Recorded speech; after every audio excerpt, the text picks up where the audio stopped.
خبردار 10 محرم والے دن گھر میں چولہا نہیں چلانا، گھر میں کھانا نہیں پکانا، گھر کی صفائی نہیں کرنی، غسل نہیں کرنا، صاف لباس نہیں پہننا، 10 محرم سوگ کا دن ہے وغیرہ وغیرہ۔ یہ وہ تمام غلط فہمیاں ہیں جو کافی سارے لوگوں میں پائی جاتی ہیں، اور لوگ یہ سمجھتے ہیں کہ شاید یہ باتیں ہمارے دین کا حصہ ہیں، ہماری شریعت کا حکم ہے۔ ایسا بالکل نہیں ہے۔ 10 محرم بڑی فضیلت والا دن ہے۔ اس دن گھر میں صفائی کرنا بھی جائز ہے، کیونکہ صفائی نصف ایمان ہے۔ غسل کرنا بھی جائز ہے، صاف لباس پہننا بھی جائز ہے۔ یہ دن عبادت کا دن ہے، توبہ استغفار کریں۔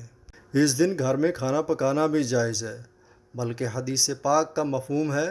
حضرت ابو ہریرہ فرماتے ہیں کہ نبی کریم صلی اللہ علیہ وآلہ وسلم فرماتے ہیں کہ جس نے عاشورہ کے دن اپنے گھر والوں کے لیے کشادگی کی، یعنی ان پر اپنا مال خرچ کیا، تو اللہ پاک اس بندے کے رزق میں وسعت اور کشادگی عطا فرمائے گا۔ یعنی اتنی زیادہ فضیلت ہے اس دن اپنے دسترخوان کو وسیع کرنے کی۔ تو گھر میں کھانا بھی بنائیں، یہ سب جائز ہے۔ یہ وہ تمام باتیں ہیں کہ جو عوام میں پائی جاتی ہیں۔ لوگ سمجھتے ہیں کہ اگر ایسا کریں گے تو شاید ہم گناہ گار ہوں گے، کیونکہ یہ تو سوگ کا دن ہے۔